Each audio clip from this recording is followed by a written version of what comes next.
माझी सकाळ तर 6 वाजता झाली होती, पण मुलांची सकाळ मात्र 10 वाजता झाली. मग त्यांना सगळ्यांना घेऊन आम्ही आलो होतो दोघीजणी गार्डनमध्ये.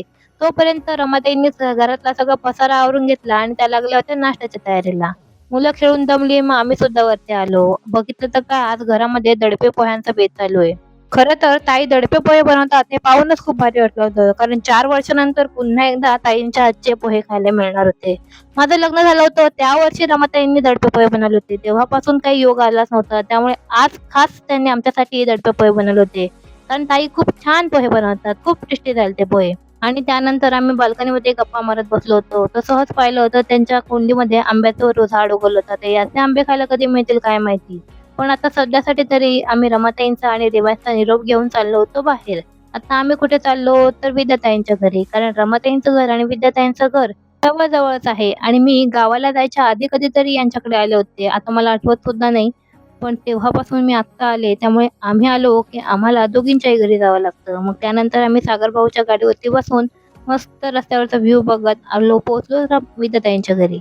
आल्या-आल्या मस्त आधी गरमागरम चहा पिला आणि त्यानंतर विद्याताई लागल्या त्यांच्या स्वयंपाकाच्या तयारीला. कारण ऋतूचे पप्पा सुद्धा घरी येणार होते आणि हे आहे आमच्या विद्याताईंचं छोटंसं घर. तुम्हाला कसं वाटतंय मला कमेंटमध्ये नक्कीच सांगा. एकदम छोटंसं आहे. ॲक्चुअली रूम सुद्धा होती, पण ती खूप अस्ताव्यस्त होती म्हणून मी तिला घेतलं नाही. त्यानंतर जेवण तयार झाल्यावर आम्ही सगळ्यांनी एकत्र जेवण केलं. त्यानंतर दुसऱ्या दिवशी मी मात्र निवांत सुटले. कारण काल मात्र माझी झोप झालीच नव्हती. कारण रमाताईंकडे लाईट गेली होती आणि लाईट गेल्यावरती मला तर काही झोप लागली नाही. त्यामुळे मी उशिरा उठले आणि माझं आवरून तयार झाले. आणि विद्यार्थ्यांच्या इकडे ना बाहेर जसं गल्लीमध्ये शांत वातावरण आहे ना, तसंच घरामध्ये सुद्धा शांत वातावरण होतं. आणि मुली सुद्धा झोपल्या होत्या. मग आम्ही दोघी करणार तरी काय? मग विद्याताईंनी माझी केस विंचरून दिली. माझ्या केसामध्ये ना खूप गुंता झाल्या होत्या. कारण काल मी केस धुतली होती, पण केसांचा गुंताच काढायला विसरले होते. मग विद्याताईंनी माझ्या केसांमध्ये झालेला गुंता सुद्धा काढून दिला आणि माझी छान अशी सागरवेणी सुद्धा मला घालून दिली. त्यानंतर आम्ही सगळ्यांनी मस्त एकत्र चहा नाश्ता केला. ऋत्वी तर काय आमची कॅडबरी खाण्यामध्ये दंग होती. आणि घरी सुद्धा यायचं होतं. मग आम्ही पुन्हा घरी यायच्या तयारीला सुद्धा लागलो होतो. मग नंतर आम्ही विद्याताई आणि सावीचा सुद्धा निरोप घेऊन निघालो आमच्या घरी यायला आणि एवढं बरं झालं, की नेमका पाऊस सुद्धा नव्हता. पावसानं खरंच आम्हा दोघींवर फारच कृपा केली होती. मग सूर्यभाऊंनी आम्हा दोघींना गाडीवरती बसून मस्त स्टेशनपर्यंत सोडलं.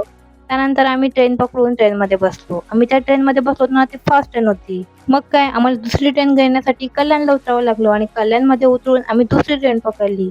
पृथ्वीने मला माझ्या फार साथ दिली. तिने अजिबात माझ्यात चिडचिड केली नाही. मग आम्ही आमच्या स्टेशनवर उतरलो. बाहेर आल्यावर रिक्षा पकडली आणि असं झालं ना, की कधी एकदा ही रिक्षा आम्हाला घरी नेऊन सोडते. एवढा 5 मिनिटाचाच रस्ता होता, पण ही रिक्षा कधी पोहोचणार याचाच फार प्रश्न पडला होता. चला, हा ब्लॉग तुम्हाला कसा वाटला आम्हाला कमेंट करून नक्की सांगा. धन्यवाद.